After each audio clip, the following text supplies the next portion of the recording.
Take after take. Producer Pat, Carl P. A Wednesday, the Wednesday before the first day of summer. You wouldn't know it if we were in North Alabama because it's rained every other day. 40 days and 40 nights of rain here in the valley.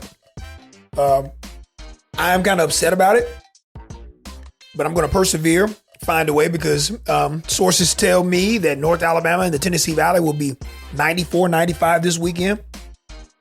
OCP will be on at the old pool.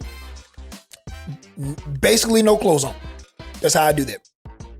Luckily, none but a Speedo. Luckily, we are audio only right now. Hey, man. You can't nobody see what you might be in the Speedo right now. Could be possible. Hey, listen, way TV's going, we can do anything. So almost just, you never know. I may be in the Speedo next week. After dark. Take after take after dark. Don't get us started. We may throw that in there. We probably get fired, but it is what it is. Patrick, before we decided to tape this podcast, obviously we appreciate everyone watching it. We have this live bright and early Thursday morning. We're recording this on a Wednesday. I don't know if you all know this or not. Patrick is a huge conspiracy theorist. It's all stupid. Now wait, don't say it like that. No, I'm not. Don't put it out there like that. There you are. No, I'm not. You're conspiracy theorist. About what? You believe in Bigfoot? No. That was a long pause for you. I said had no. to think about it for a second. I don't know. You believe in I know what you believe. You believe in UFOs. No, that's true. It's not true. That is true. It's not true, bro. That's true. The government said it's true. It's not true. There's no such thing. You're behind the times on the UFOs. It's caught up to the conspiracy theorists. I'll be doing this. I'm not flat Earth. That's dumb. I'm not that at all. Okay. JFK. See.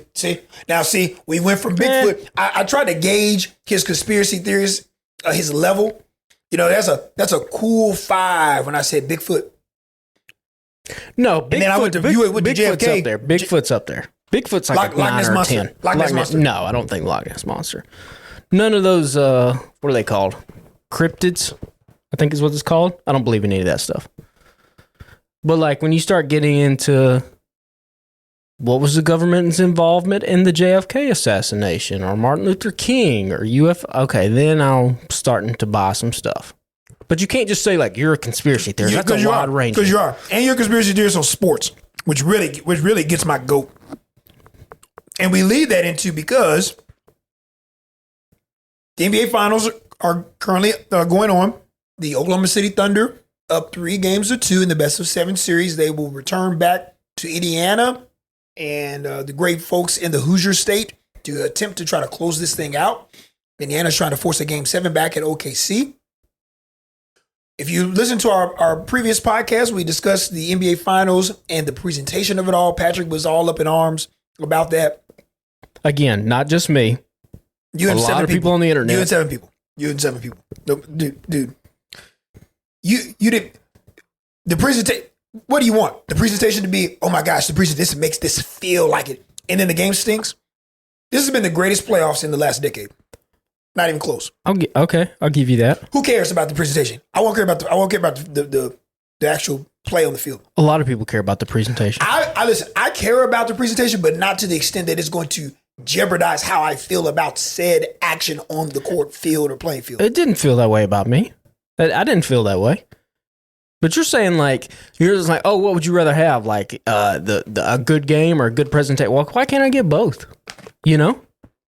Would you go to a restaurant that had amazing food if you had to walk through the kitchen to get there and there were flies in the dining room? I sure would. And there's a dude doing drugs in the corner. Like, no, you wouldn't. Yeah, I would. No, you wouldn't. Yeah, I would. You would not.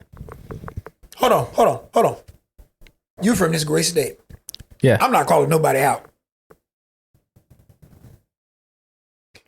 You mean to tell me you ain't been to some holes in the wall that look a little suspect and that food was fire? I've been to a Waffle House and there was a dude high on heroin fell through the ceiling. All I'm saying is you ain't been to insert gas station across this great country and it looked a little suspect on the inside, outside, but them potato wedges was hidden. Yeah, them but chicken strips. Doesn't mean I like it. Doesn't mean I like doing it. What's the greater goal? That crispy potato wedge? That potato baby? That roll that been sitting over in the corner of that highlight? Well, sure. Yeah. Don't do this. You are going to watch that.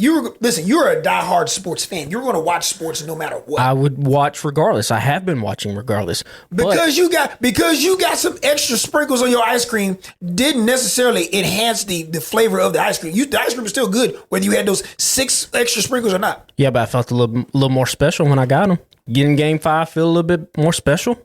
No. With the NBA, the player introductions? It did not. And you know why? Stephen A. Smith is on ESPN for 17 hours a day. He can be quiet for 15 minutes while I'm in the arena. Don't do that.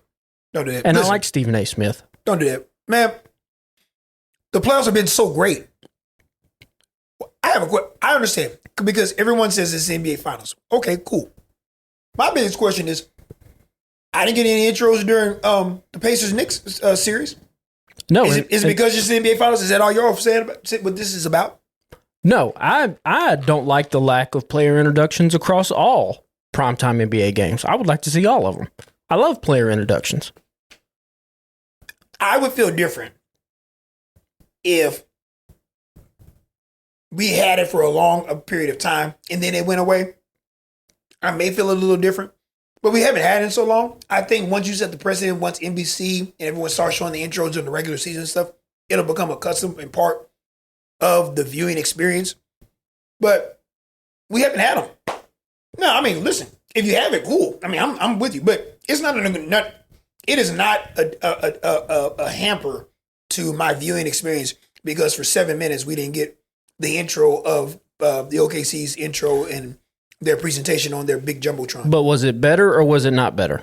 I was indifferent. That's a wrong answer. It was better. That's the right answer. It was indifferent. It was better. It was better to be. It's hard to tell the story of these NBA Finals games matter, and we're up in the rafters with 4 people, 2 of which never played NBA basketball, and everything's going down on the court, and we're 1,500 feet up in the air. Well, here's what I would love to do. Here's the thing.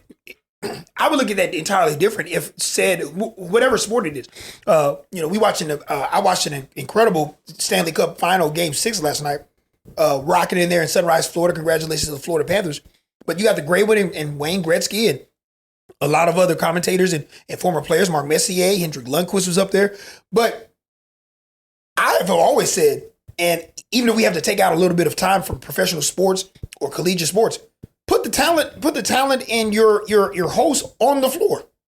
Just put it on the floor. And I guarantee you people wouldn't say anything if you had more of your presentation leading into the game, countdown to kickoff or tip off or first puck dropping, if you had everybody on the ice, like get them as close to the ice as possible. I think it'd be a little bit more difficult for hockey, but you can if TV can separate time for ad time and dollars and cents from there, you can take some time out and add a couple of extra ad spots to have that. I think people would look at it different if Stephen A. and Malik Andrews and that crew were on the floor.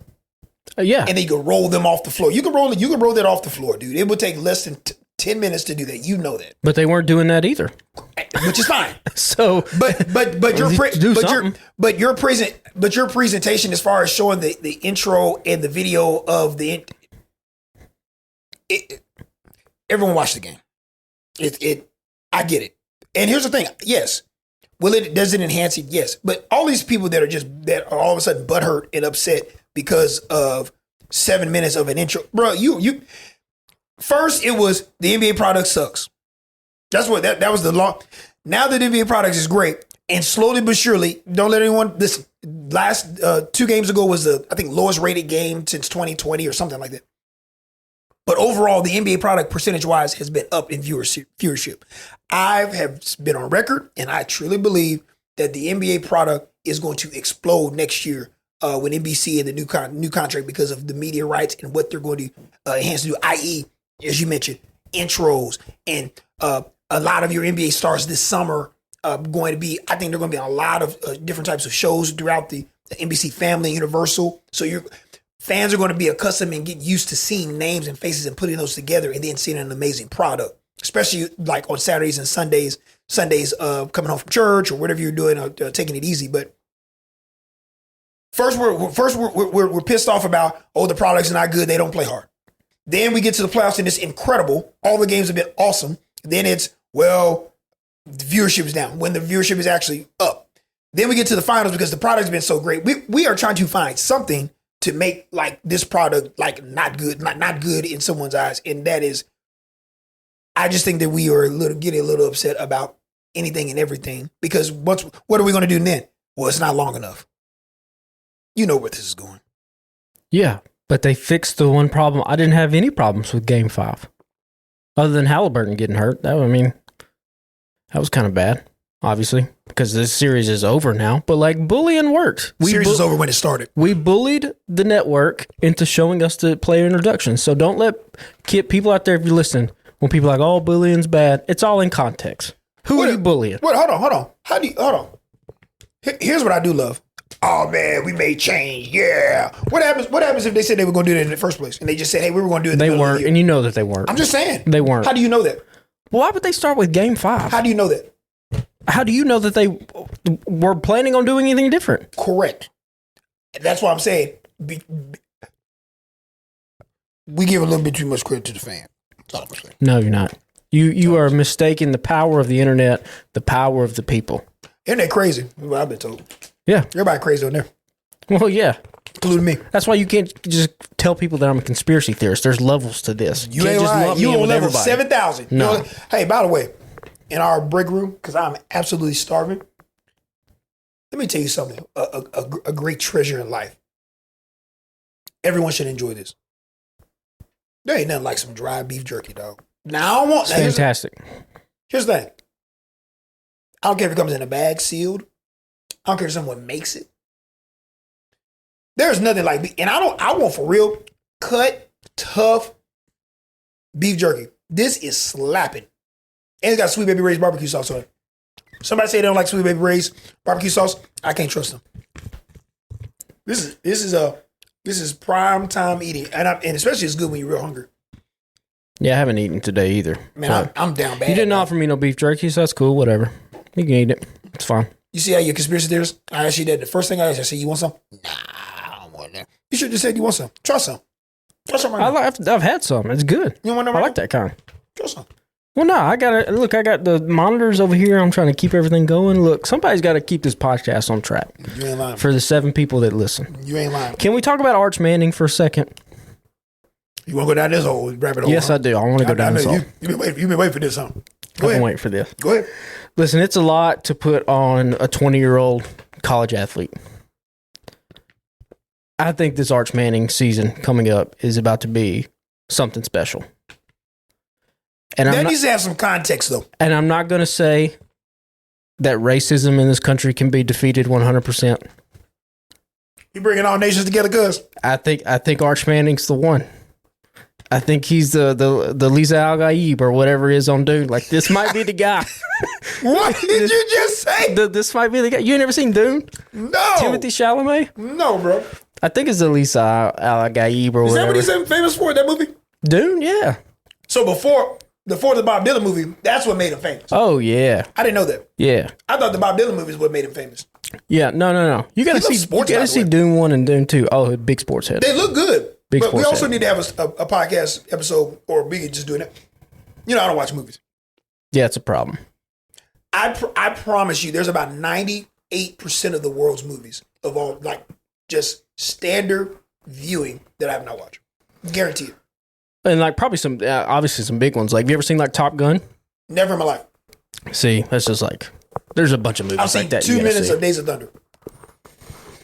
That's a problem. That's a problem. You could do a list. I want you to compile a list. You seen Talladega Nights? Absolutely. Love it. Love Step Brothers. All right. Well, those are good. Hey, there we go. Those are good ones. Casino's my favorite movie. It's a good movie. It's a good movie. One. But just Caddyshack, never seen it. It's never watched Rudy. It's fun. A lot of people like to romanticize sort of the older '80s movies, and if you watch them now, like they don't hold up. Nope. Never watched a Star Wars movie in my life. But you have to see Dune. Dune 1 and Dune 2. From the previews, it looked great. But I did not know he was in it, and I did not know that's what made him famous. I thought the Bob Dylan movie was what made him famous. Nah. Got Kylie Jenner on his arm and stuff. He's a huge sports fan, too. Huge sports guy. Huge Knicks guy. New York Knicks. Always has been. That's legit. He's a true to life Sports fan. Sports fan. He's like when we were growing up, or at least when I was growing up, like Billy Crystal loves the Clippers. He always was a Clippers fan. Yeah. So when they kind of had their ascent with Chris Paul and Blake Griffin and stuff, like he was it. He was knighted by Little B, the base god. Who's that? That's a. You need to Google that on your own time. I don't know what that is. It's a rapper. Lil B was a Lil B. Lil B. I think I'm saying that right. Let me Google this. Google. We got a computer here. We got a computer here today. So the story about Little B, Little B the bass god. Little B the bass guy. The story is that he did a performance at Chalamet's school. Okay. And Little B would like knight people during his concerts, and he knighted old Timothy Chalamet, and Chalamet said the month after his career took off. And this is the little guy. Who go that dang conspiracy theories? Now, Well, what did I tell you? You can Google Little B the bass god and James Harden, and Little B cursed James Harden, and James Harden has never won a championship. So the bass god curse is a real thing. And Google that on your own time, folks. Okay, but that's why James Harden has never won a championship. But back to Arch Manning. Yeah, let's talk about the uniter of nations. The uniter of nations. We're gonna call from now on Arch Manning. When we are not serious, which is 99% of the time, he is uniter of. He could potentially be uniter of nations. I think that he is going to be uniter of nations. He was in St. Louis with one of his teammates. It was St. Louis. It was St. Louis. It was somewhere in Texas. No, he was in St. Louis. I think it was St. Louis. Really? I think he was in. No, he was in Houston. I think he was in Houston, big dog. Was he in Houston? I think he was in Houston. I thought it was in St. Louis. Anyway, wherever it was at. Yeah. He is a man of the people. Obviously invited to the cookout. And Right. I think this kid, if he's good, let's just put this out. He might not be good, but if he is good, we all need to be prepared for a superstar ascension this fall. Does it have a lot to do with just because Manning is at the end of it? It has 100% to do with it. I just want to make sure. Yes. I want to make sure that we're all on the same Absolutely. page. No matter how great he is, if his name was last name Smith, we would still revere him because he's just a great college football player. But it just takes it to another level because he has a Manning at the end. Yeah, I mean, we don't have a lot of royal families in America, but like if you had to start going down a list, drafting famous last names, Athletic last names, he had that last name has to be top 2, 3. I mean, yeah. Griffey's are the only ones. The Ripkins. That's it. Ripken, Manning. Yeah. Who else? I mean, unless Bronny James turns out to be really good, then you can add that. But like his uncles are both Super Bowl winning quarterbacks, and people are like, he might be the best one. Arch has the potential to be the best one. There's not one person with his trajectory that we have read and listened to that believe that he does not have an opportunity to be really good. Now, I'm the first to say, I've been on record, I will continue to say this.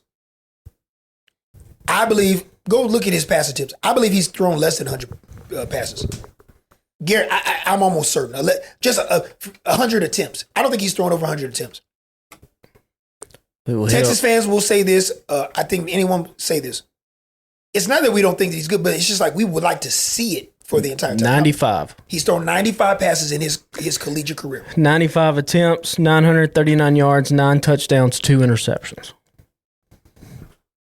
You go back to the Louisiana Monroe game last year at home when he got his start. Had a few up and down moments, but there's enough there. Let's just keep it all the way real. We know that he has a chance to be fantastic. But I'm just like, man, guys, like, and then here's the other part. Going to the next step. For you to say like a historic year, we're talking, when you say historic, you're talking Joe Burrow 2019 and Cam 2010. I'm talking Cam, Manziel, Burrow, Bo Jackson. I'm talking about the Mount Rushmore of college football seasons. This is going to be a hype train that the likes of which we have never seen when it comes to college athletics. And do you believe that he will be able to reach, meet, and or surpass? You believe that? Or I mean, listen, they're going to be preseason number 1. So there's that. They're going on the road to Ohio State the first game of the year. All eyes will be, the world will be watching him on the road. He throws for 4 bills, four interceptions, touchdowns, 1 interception, or 4 touchdowns, no picks, and has another 40-something yards on the ground. They win. We're off to As the the old races. folks say, Katie, bar the door. Yeah, we are off to the races. Listen.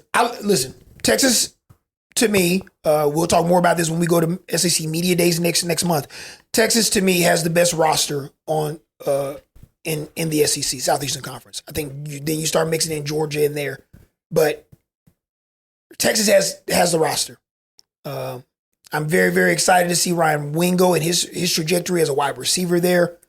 We know what their running back situation looks like relative to how many running backs got injured prior to the year. And some of those guys kind of coming along, and they're going to be loaded there. They have my favorite defensive player in all of the country, in Anthony Hill Jr. They're going to be loaded. We know they're going to be preseason number 1. I would be hard pressed for them not to get to the playoff, right? But the way that you're saying this all because my man was down at the cookout. It was in St. Louis, by the way. He was in St. Louis. Yes, St. Louis. It was a camp for one of his teammates, and he tagged along. Had to be Ryan Wingo, because I believe Ryan Wingo is from St. Louis. I think that you are correct. I think that may be it. Yeah. This headline says Arch Manning looking comfortable in St. Louis neighborhood. Wonder what they mean by that. What they mean by that? You want to read between the lines, folks? We'll let y'all look on Google. Cookout. That's all we're gonna say. So yeah, man. Look, listen.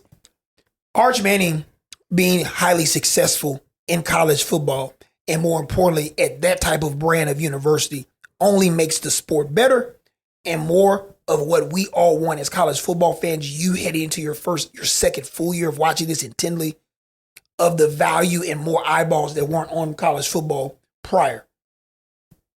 If Texas and they keep doing their deal and he continues to play well, eyeballs will follow, dollars will follow, viewership will continue to follow and increase. It's a win-win situation. Here's the thing, and I think it has to do with old age. And I'm not old, 42, but like I just remember when I was a teenager, just so in love and infatuated with this game, just the hype train, right?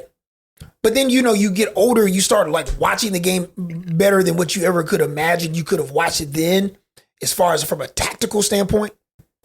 And like you watch Arch, dude, you're a highly touted kid. You bring a lot to the table because of your last name. And he knows and he understands what that means. But we just want to see it through a year and see what this looks like. And kind of, we'll know it after the first couple of weeks. We'll know what that looks like. He put it this way, he showed more flashes than not. Right. Everybody remembers Thanksgiving holiday time. They're on the road at Texas A&M. He comes into the game and scampers for a long touchdown. So the athleticism there, he's far more athletic than both of his uncles. And you can just see the energy his teammates have when he comes on the field. That is the one off the field deal that translates to on the field, the way that they kind of pick it up a little bit when he's in the huddle. You can just tell from people can search throughout social media and stuff, him in the locker room and stuff. You're in St. Louis with your teammates. Everybody's happy to see you. So, yeah, I'm excited. I'm excited for him. I just want, my man has only thrown 95 passes, y'all. Like, let's watch 4 quarters in a hostile environment. And I get it. Jim Knowles is no longer the defensive coordinator for Ohio State, but we all know Ohio State's got dudes. Let's see him go there and make a statement there. You can flourish, but you also don't need to be the reason why you lose that game. Game 1 of the year. You listen, like I said, long year, plenty of plays to be had. But yeah, I just want a little bit of pump the brakes, because you already know what this looks like if this does not go well. Right, but what does it look like if it goes well, though? To the moon, man. Let's just be real. To the moon. But this is a question that anyone listening to this has to ask. As a longtime diehard fan of this sport, there have been some seasons from guys under center that have just been absolutely historic. And I just mentioned 2 of them just off the top of my head that just immediately comes to mind from the 2000s and the 2010s. Cam in 2010 and his numbers, And then, of course, Joe Burrow just went absolutely bananas in 19. You're saying that there's a strong chance that he could surpass that, especially in 19. I think Joe threw 52 touchdowns. I don't know if he surpasses the numbers, but in terms of the hype, yeah. Oh, yeah. But like 52, like what's the, obviously the 52 to 50 plus touchdowns is 50 plus touchdowns. Yeah. But like, who's this, like, if he throws 40 Yeah.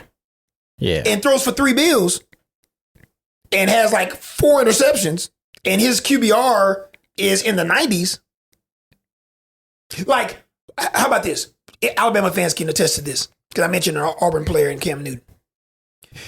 Shortened season, COVID year, 2020. Go look at Mac Jones's numbers in 2020 and how stupid they were. Yeah. That projected him to the 3rd pick or whatever the pick overall to New England.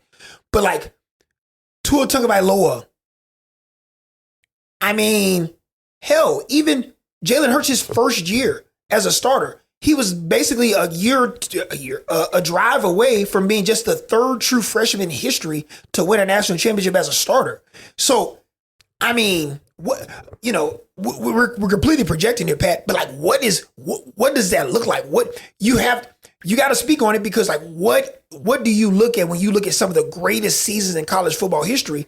And it's something we probably had to go back and like, obviously, like I said, we know you're a fan. You're a fan and really watching it now. But man, there's been some historic years relative to teams in contention to be national championship caliber teams. Well, if you go look at sort of the story of each college football season, obviously it's dominated by the team that wins the national championship, but it's also dominated by individual performances. You look last year, it was Travis Hunter and Ashton Jeanty. Yep. I mean, we were talking about Jeanty on this podcast. Like you said, go back to 2010, it's Cam Newton. Like every year there's a guy who just emerges as the star. And if you're looking across the landscape of the game right now, the guy that has the most potential to end up being that is Arch Manning. Like, can Arch have the impact relative to, they don't play the same position, but really, can he have the impact like a Jeremiah Smith did at Ohio State last year? Be that dominant? Yeah. Yeah. And again, the Jeremiah Smith thing went a little bit under the radar in terms of like a national landscape. Like, what I'm talking about with Arch is like, even if he's like a B+, this is going to be like Caitlin Clark levels of impact. That's fair. Like it will be that. And you have to think, if he turns in a truly historic season and decides to come out in the NFL draft, has there ever been a player that we have seen that will be coming into the league with more hype than what that kid will be? You would have to go back off the top of my head. You'd have to go back to Andrew Luck. Andrew Luck was like that. Everyone, you know, we talk about it, you and I go back and forth with Trevor Lawrence. You know, Trevor Lawrence from sophomore year of high school was just like can't miss prospect, yada, yada, yada, number 1 pick overall. And then if you think about, I would say Andrew Luck, Matt Ryan, Boston College was kind of like that as he can, but Andrew Luck was like, can't miss, this is the guy. And obviously, you know, he decided to retire early, but he was, I mean, I will say this. Cam Newton is my favorite college football player favorite college quarterback of all time. And for those that remember or had an opportunity to watch Andrew Luck at Stanford, when you watched that dude, it was like, I truly believe that everything was as close to perfect as possible. Athletic, he could run it, he could throw it, make every throw as college football and pro scout aficionados always say. Anticipatory thrower. I mean, like, if you go back and if anyone goes back just to YouTube or just type in Andrew Luck draft prospect, I think he was like 98. 99, like it was crazy. Yeah. But you're right though. I think a lot of that has to do with, you know, kind of the impact. Like we watch Caitlin Clark now and what she was able to do at Iowa and now what she's doing with the Fever in the WNBA. I mean, Texas didn't even have to win a national championship. It's just, you're just elevating that program to like a playoff or a semifinal or something. That's all. I think that if you go to the playoff and he is the reason why they go to the playoff, the playoff and the postseason run is icing on the cake. Because at that point, it doesn't matter, bro. You coming out. Yeah. Like, you know what I mean? Like, you are going to the now. Here's when it gets, I'm kind of on your page.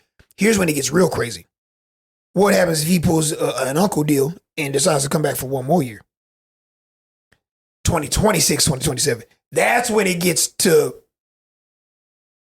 unbelievable, because could you imagine if he's just like, I'm hitting the transfer portal, whoever wants to. And that's where I was about to go. It sounds crazy that we're like throwing all these things out, but like in this day and age, like that's a thing. Even if he's not attempting to try to move Patrick, the mere fact that like rumors start coming out, well, man, word on the street is that this school in the P4 is offering him $18 million a year. You know what I'm saying? Yeah. So like those are the things that he has to, that whether they're completely fabricated or not, those are the things that'll happen, especially if he decides to come back. But and I think there are some front offices in the NFL, one being agree. the New Orleans Saints, that maybe had some questionable moves this offseason at quarterback, probably because they are anticipating that in 2026, one Mr. Arch Manning is going to be in the draft. And if we have the number one pick, could you imagine the city of New Orleans, the hometown kid coming home to save the franchise, especially if he comes off a historic college football season and even a national championship Heisman Trophy type season?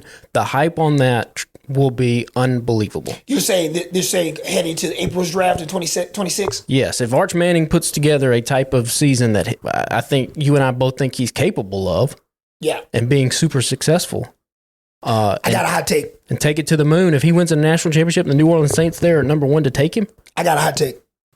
What's that? Think the Saints got their guy quarterback. Not if Arch Manning's there. They will not.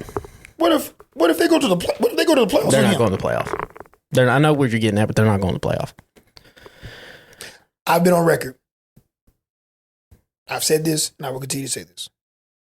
I said going into the draft, one Shedeur Sanders, one Tyler Shroud. It was someone else that I loved. Oh man, I like him. I like him because of like, I know that if it doesn't work out, it wasn't because he didn't do everything possible for it to work out. You don't want Cam to be successful because you know how I'm going to be. There's a hint of that. And it's absolutely not. I love the Titans. Maybe it's 10%. I love the Titans. I just want Titans fans. I just want Tennessee Titans fans to be realistic. Like you are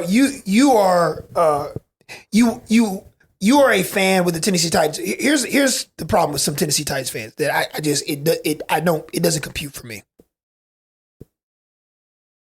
You see the deficiencies that this franchise has, whether it's front office, personnel, play on the field. And it's almost like no one wants to acknowledge said things and don't understand like why you are always at the top of the draft or you're picking quarterback after quarterback after quarterback. Like the evaluation process has been awful. And you all found ways to like, in years past, find ways to like completely mess this up. So my only thing with Titans fans is like, you finally picked, quote unquote, what many consider the right guy at quarterback.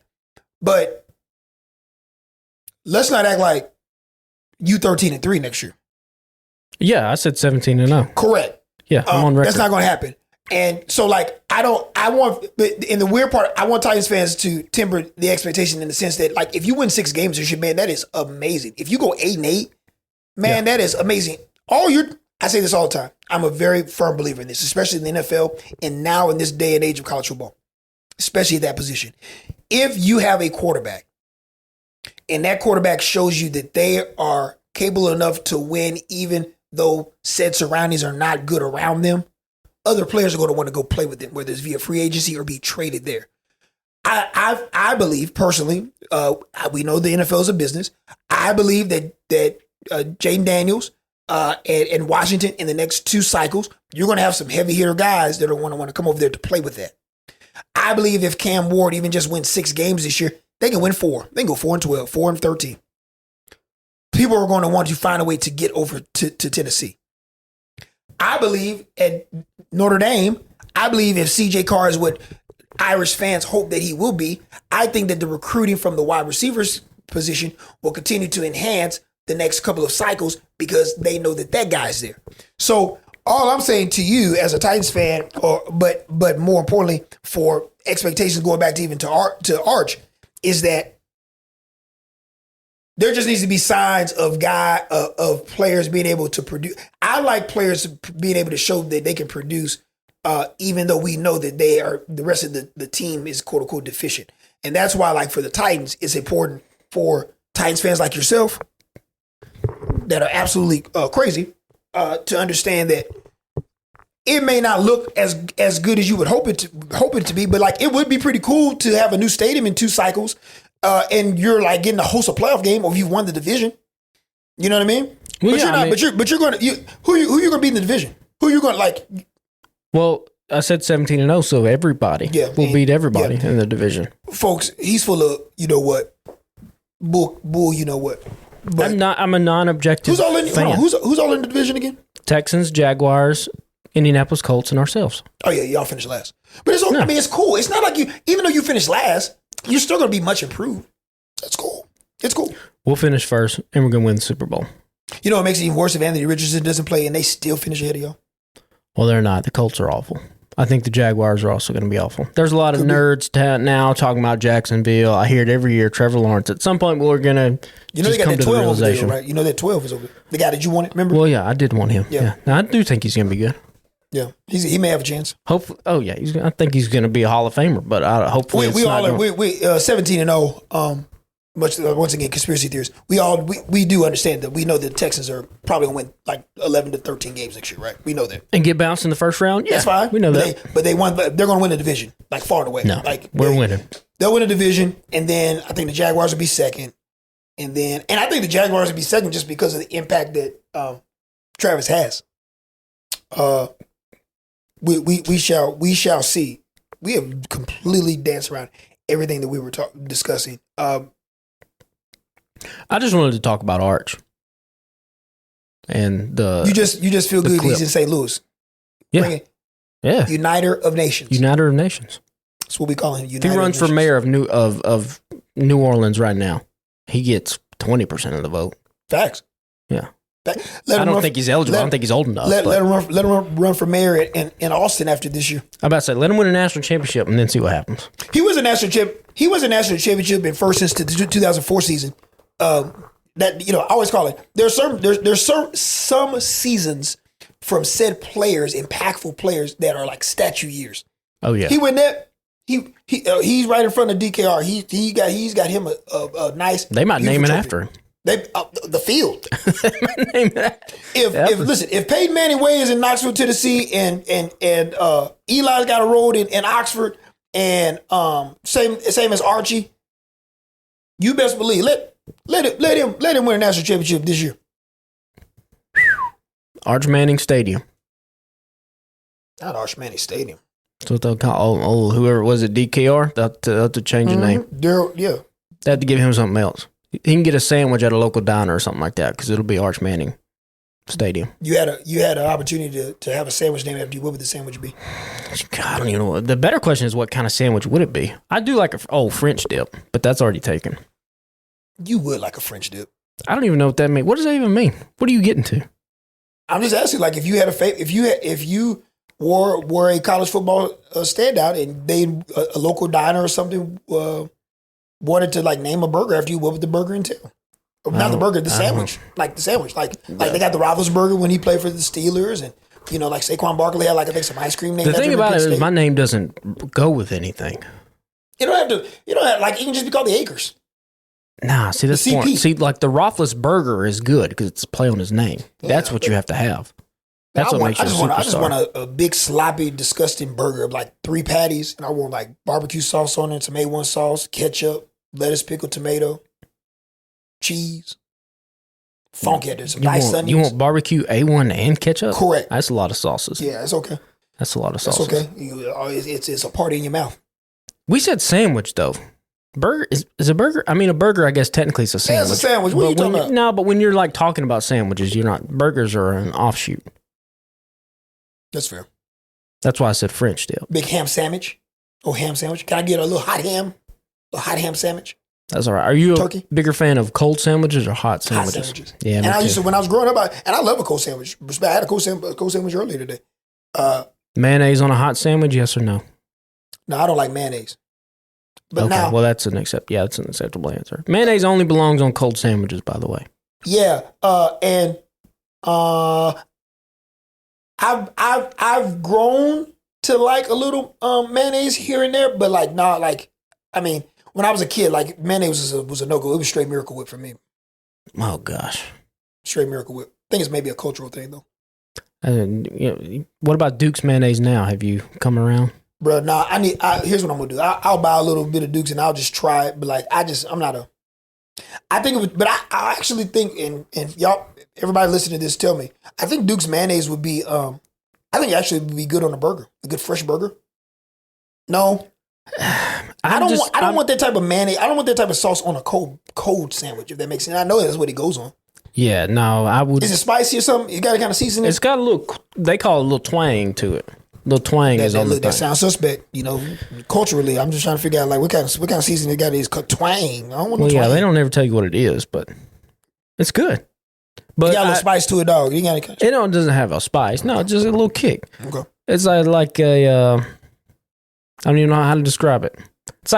It's like on the marketing when they say like Dr. Pepper has a spice, but it doesn't really have a spice. Yeah. It's But good it feels like Dr. Pepper has a spice when you drink it. Like when it gets that back of that palate, got a little spicy to it, little spicy. well, maybe, but no one would categorize Duke's mayonnaise as I'm gonna buy spicy. some. I'll buy some and I'll Get you try some. it. Because I've seen more commercials on Duke's mayonnaise in the last like 2 football cycles than I ever have.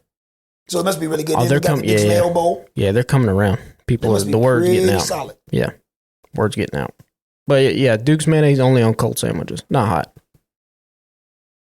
But you go into A1 ketchup barbecue sauce, like, well, you're That's a just lot. canceling everything out. That's a lot. I think it's because I go to Five Guys and I get that all the time. So good. Shout out to Five Guys, man. What a great burger institution. They're fine. They're fine. It's too expensive. Listen, if one thing you know about me, and I've told you before, I'm a man of the people. Okay, I got my ear to the streets. Man. Five Guys, for the price you have, quality, leaves a little bit to be desired. It's not terrible. I think that the price warrants the quality of the food, and that's why it's so good and fresh. You ever had any? How about this? This is all you need to know about Five Guys, whether you like it, don't like it, or indifferent. You ever been to Five Guys and your food's been cold, lukewarm? No, this is you have a point. What I'll give you on Five Guys is that they stay consistent. When you're getting into Burger King, Wendy's, and McDonald's, you got a lot of variety there. But you get a really good McDonald's in your neighborhood or something like that. Fire. A double quarter pounder of cheese. Fire. Yeah, can't be beat. I get highly upset with anyone in the world that disrespects those arches. I don't give a darn because there's stuff on the menu I've never had before in my life, and I know that it's good. I know it's good. You can't disrespect the arches, but we've been on this earth long enough, and those listening to us, we've been around long enough to understand there have been some times in some of these other institutions, respectable places that we love, lovers of burgers and fast food places. You get that bag, and that thing is, you like, man, what is going on? Yep, and it breaks your heart. Because you have, as the country folks say, including myself, they say you had your mouth fixed for that, and you go over there, your mouth ready, and that thing is lackluster. It hurts. But there's no better feeling than like pulling up to a McDonald's or Taco Bell at like 10:30 at night. And you're like, man, this is a 50-50 shot whether this is good. And you get the Taco Bell and they give it to you and you take that first bite and you're like, this is just fantastic. This is a good Taco Bell. Yeah, man. Taco Bell, I just love them all because they all are, what I respect about all of them are unique. You drive by Burger King and stuff, they cooking them burgers and stuff, you can smell the charbroil from 60 miles away. Yep. You go to the Arches, you can't go wrong with the quarter pounder, Big Mac, the Nugs. You go to Wendy's, you can get the half pound, you can get the spicy chicken sandwich, spicy you get a nugs. baked potato? Man, I used to baked potato was I used to eat that a lot when I was younger. Like for some odd reason, their baked potatoes was fire. Of course, the Frosties, you can't go wrong with it. But everybody has a distinction, which I love. But as far as burgers, from a chain standpoint, there's not been one time that anybody on earth that knows anything about a Five Guys has ever went there and they stuff has not been fresh to order. There ain't nothing hot. I mean, yeah, I agree with you, but a little pricey. You think it's a little pricey? It's a little bit. I mean, one person going for a burger and fries and a drink is like $19. Like, Bro, it's $19. I mean, it's up there. See, that's what I'm talking about. See, we ain't all rolling in the dough like OCP. No, some people got to be paying attention about their debit card monthly statements, you know? Dude, I don't even want to look at mine. You saying all that, and you out here going to Texas Roadhouse instead. Did you say you like Texas Roadhouse? Oh, Texas Roadhouse is the best. Not as good as Longhorn. I'll stand down that deal. Roadhouse is the best. It's not better than Longhorn. You know what breaks my heart? It's Logan's. Logan's has really fallen off. When I was a teenager, Logan's was fire, bro. Logan's was the place to be. I don't know the last time I've been to Logan's. Let's see. It's down bad? Yeah, it's not good. It's not good. And I feel for it. I love them all. I just have a hierarchy. I just have a rank. I just like Longhorn better. But yes, man, Logan's was slapping. Texas Roadhouse is slapping too, though. As you get older, that's the toughest thing. You know, people are like, oh, as you get older, like, oh, it's hard this. What's really hard is seeing things that you used to love just go down the drain. That's relationships. That's fast food food restaurants. Hey, you just add them relationships. I mean, you just Logan's was like the place to be, and then it's just them rolls still got to be slapping though. Not really. See, that's the problem. Not really. They're not Texas Roadhouse rolls. They don't even give you the cinnamon butter. No, they them the Roadhouses now. Yeah, them Roadhouses be that cinnamon butter get you right. And a lot of it has to do with leadership. Okay, all right. The CEO of Texas Roadhouse knows what's happening. Okay. Can we get back to football, or just you the one that got off? Let's get back to the NBA. I know. Let's before we go in more to college football. Before we hop off here, walk us through the NBA Finals. Your thoughts? Is anything surprising to you? Because for me, the only thing that's surprising is that the Pacers won 2 games. I thought they would win just one. I thought they would win game 3 and that'd be it. But credit to them, finding a way to, because you got to think about it. Tyrese Halliburton doesn't hit that shot, the series is over. Yeah. So I personally believed, I thought it would be a gentleman's sweep, but credit to the Pacers. I think it ends tomorrow night. We're recording this on a Wednesday. So, for those listening on Thursday morning, later this evening, I think it's over. I don't even know if Tyrese. I think he'll try to give it a go. But the last thing that we need is have another calf strain, and then next thing you know, we have something far worse, and then he's out all of next year. Yeah. But I think they're at the end of the road. I think that I think they'll play exceptionally well early, much like they did 2 games ago.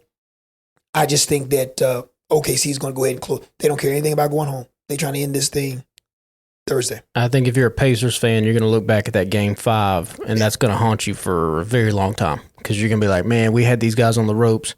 And like, if the Pacers were to go up 3-1, even if Halliburton is injured, you believe like, hey, we got a good shot. Like it's going to be tough to beat us 3 times in a row, even with our role players and bench guys. Here's the weird part. Even if Indiana was up 3-1, I still would be very confident in the Thunder to win. As crazy as this sounds. I don't know. The Thunder are so young, though. And, like, you have those guys like Pascal Siakam, like TJ McConnell, champions. Benedict Mathurin.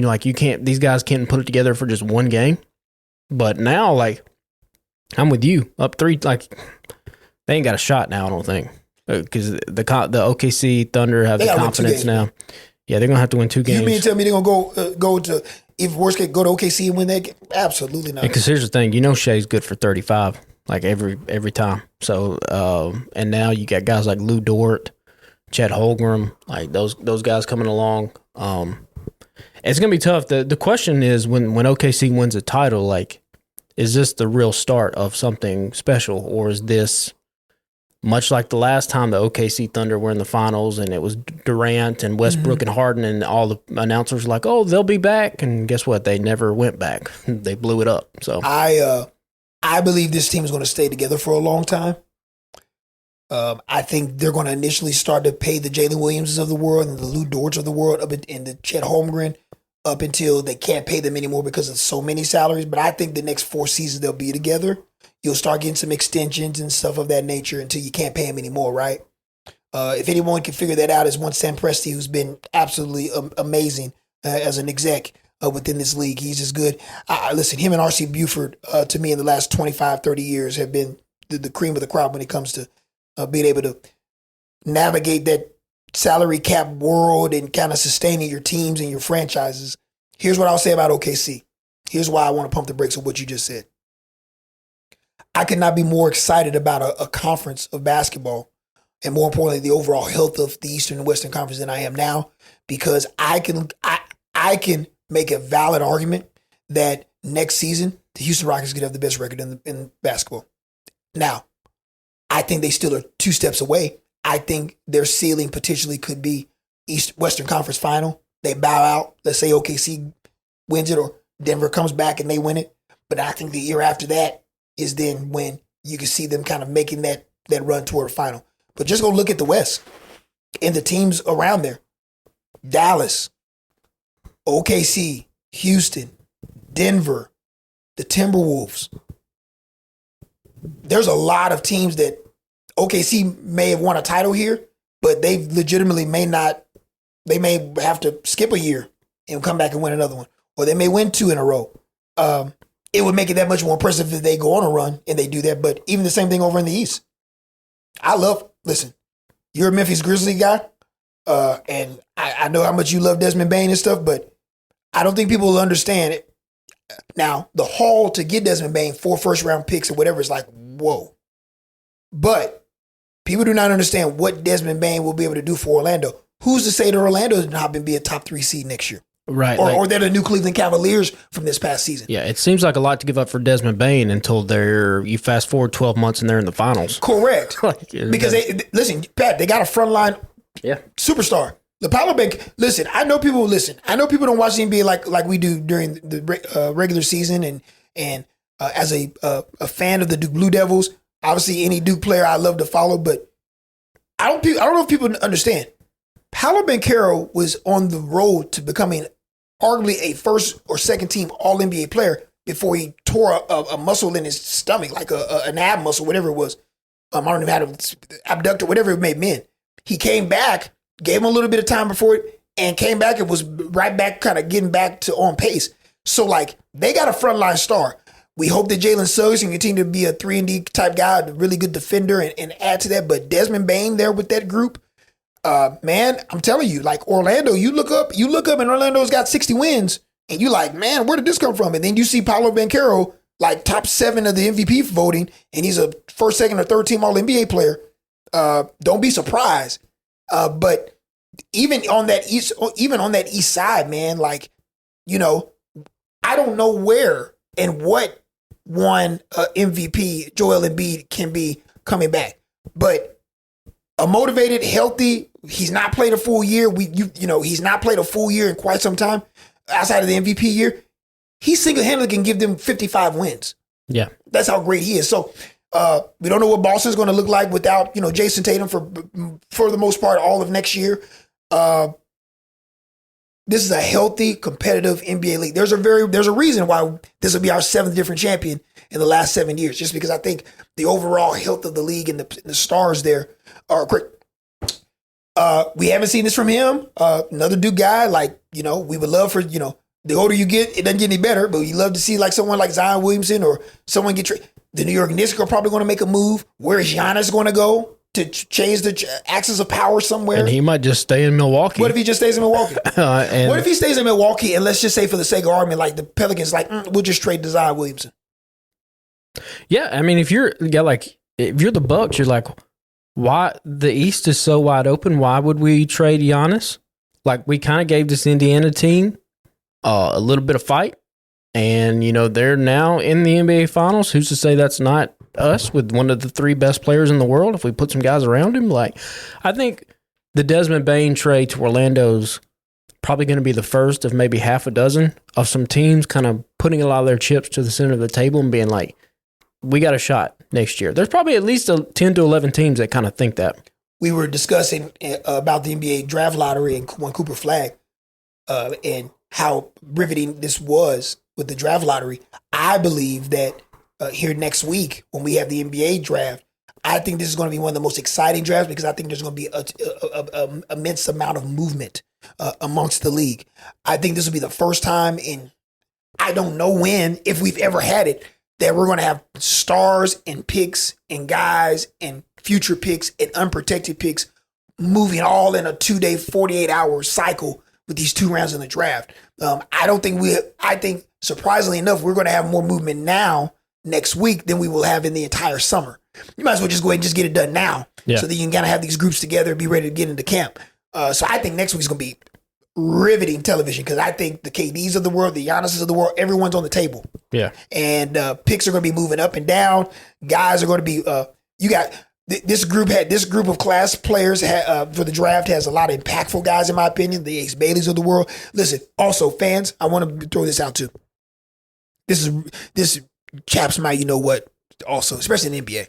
The funniest thing ever is when you get these reports from anonymous GMs and they're saying that this guy, said GM the wrong way and this, that, and the third, and they still get picked like where they're going to get picked like in the third. Yeah.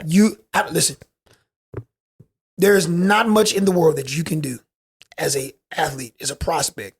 And if you can still play, they're going to pick you. Yeah, I'm hearing these reports about Ace Bailey, who I absolutely love. I think could be the rookie of the year next year. He's not interviewing with anybody. What am I interviewing with anybody for when I'm going to be picking the top 5 picks? Oh my God, he slips to 7. I'm in the lottery. Yeah. I'm getting generational. What are we like? And do it if you want to. I think more than we've ever had in our lives, Patrick. More teams and front offices and GMs and owners care about their product than they ever have. You just can't afford not to. Yeah. Now there's some teams that don't care in all the sports, but for the most part, I think you've seen more folks, more organizations and stuff truly at least put on the facade that they care than back because when I was growing up in the 90s, anybody that's 439 to 42 to 48, you go back in them 90s, go look at some of them NFL franchises that you was like, what are y'all, in what world are y'all playing in? Early 2000s. Go look at some of them NBA teams that was winning 10 games in 17 games. Charlotte Bobcats. You see what I'm saying? Yeah. Like, I mean, so I think it's different now just because the more dollars you can, listen, everything's revenue sharing. So the more dollars that you can get outside of what the NBA and the league is going to give you, and your product's great, it enhances your dollars more. So I think people understand the value of having a good product on the field. Well, and these owners too, rest in peace to the late great Jim Irsay, but like even these owners start popping off a little bit. Irsay is the kind of the catalyst for getting Dan Snyder out of Washington, where he was like, yes. And that was for bad reason, but he was like, this dude's got to go. Yep. And so if you have an owner who is perpetually not putting in the best investment for a city, that noise is going to get real loud. How about this? Prime example. 36 months ago, there's an owner for the Carolina Panthers that was all in the quote-unquote headlines. Mm-hmm. Fighting with fans. You hear anything from him last year? Yep. Nope. Nothing. Who do you think got in his ear? Not a peep. That old Roger did like it. Come over here to New York, one Avenue, First Avenue, New York. Come over, let's have a discussion. Let's talk. Yeah. Come on over here. Let me talk. You ain't heard nothing from them. Be like these other 31 billionaires. They don't like you causing all this trouble like this, knocking hats off of fans' head in restaurants. Like, you don't want to settle down. Hadn't heard a peep. You also got 17 people in the stands, big dog. How about you try to ingratiate yourself to the city of Charlotte? Big facts. So, and I think we will see their product enhance a little bit. I think they're going to be much improved. I think one of them games they'd have paid you to go to the Panthers game. They was down bad, dog. Like I think I saw like some. I had a friend that lives in the area, and they like showed me like it was a Sunday, and they showed me like just walk up. I think it was like less than $15 for you to walk into the stadium. Yeah, for an NFL football game. Yeah, that's crazy, bro. What? It's like 1940s type ticket prices. Dog. Yeah, crazy, man, crazy. We went around the entire gamut just because we can. It's only 70 of you all listening, but we're gearing up toward kind of the unofficial start of the college football season and the high school football season. College football, SEC Media Days. Patrick and I will be there, holed up in Atlanta for the entire week. We'll be doing our show from there each night. That'll be fun. Hopefully, have some guests and stuff come and chit chat and just. Shoot the breeze. We'll talk about a little bit of everything in the ATL. And then, of course, a high school product is going to get started here in August. So we're all kind of slowly but surely preparing ourselves for that. Super, super happy. Patrick's got this big, gigantic corner office. Like he's like if you walked into his office, you would think that like he's very, very important. He is.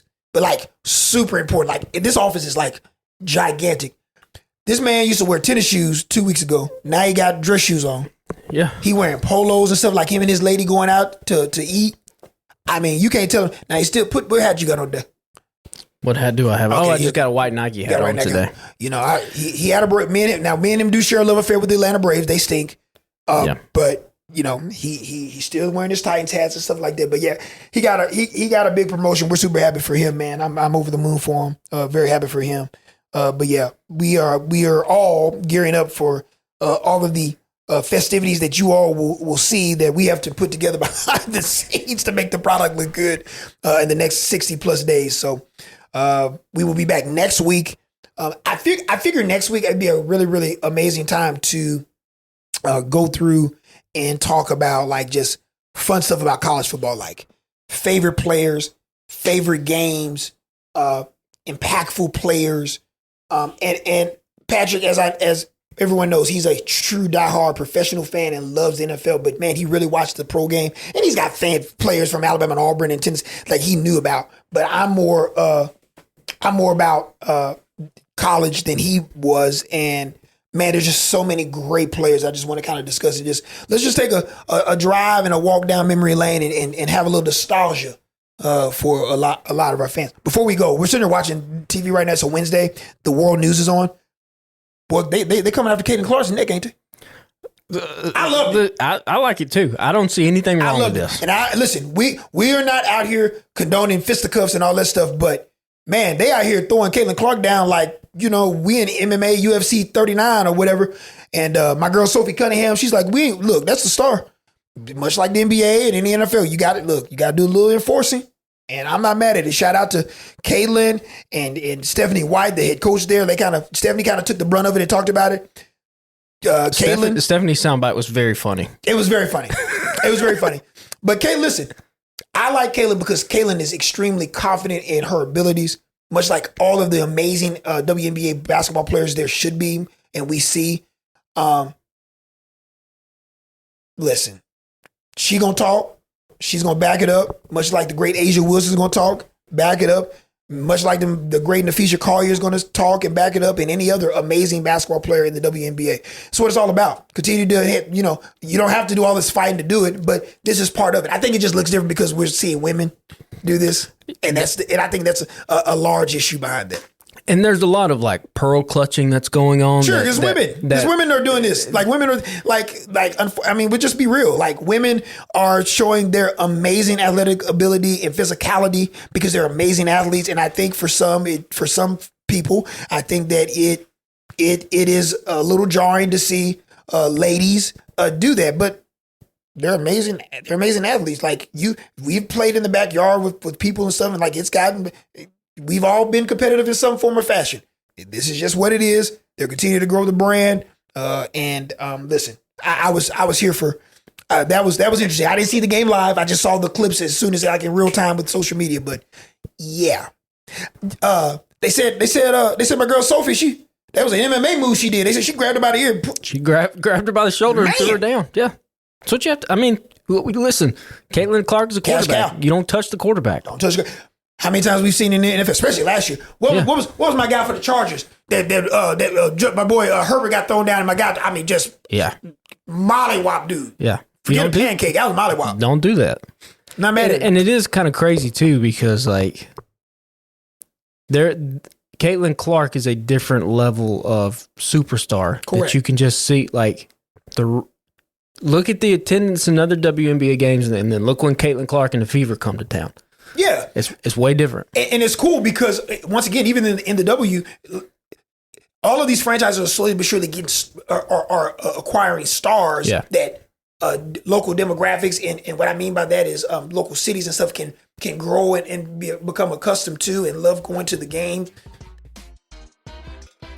I remember when the WNBA started and the Houston Comets and how crazy that was in Houston, and how fun it was to have it on television and showing their games. We see how amazing the Las Vegas Aces were with the great Asia Wilson and those that either back-to-backs or three-peat. We see what Caitlin's doing. We see what the Dallas team franchise is doing with their acquisitions. So it's only going to get better. And I've always I would be the first to say I'm like some aficionado of the WNBA, but the times that I've watched WNBA basketball, like I've truly enjoyed it. Like I enjoy watching the playoffs when it's on TV. So I think that the longer the WNBA is in the realm and the spectrum of the sports calendar and more eyes on it, i.e. Because of Caitlin Clark and the Asia Wilsons, the Feature Colliers of the world, I think that more people will become accustomed to to show the physicality of what these amazing athletes can do each and every day. Like nobody's condoning it. Like none of that had nothing to do with basketball, but it happens in sports. But it happens in basketball. It happens in basketball. It happens in football. Yeah. Like you name the sport, there's a level of physicality to that. So, man, but she threw her down, man, and then she got up. The girl got up. Well, she grabbed him by the ear. I was like, man, you got a rear naked choke. What the hell going on? But yeah, no, love Caitlin Clark, WNBA, love Asia Wilson, man. There's just some good players and stuff. All right, we're done talking. We're going to be back here. Listen, subscribe our podcast, continue to grow it. Doing a little audio today. We'll have video back here in the coming weeks and stuff. And of course, we're all gearing up and looking forward to later this summer. We're going to go to the Titans. We're going to try to get this Joker so he can cry out at the Titans facility. We're going to try to have some really cool guests this summer before we get into the throes of football.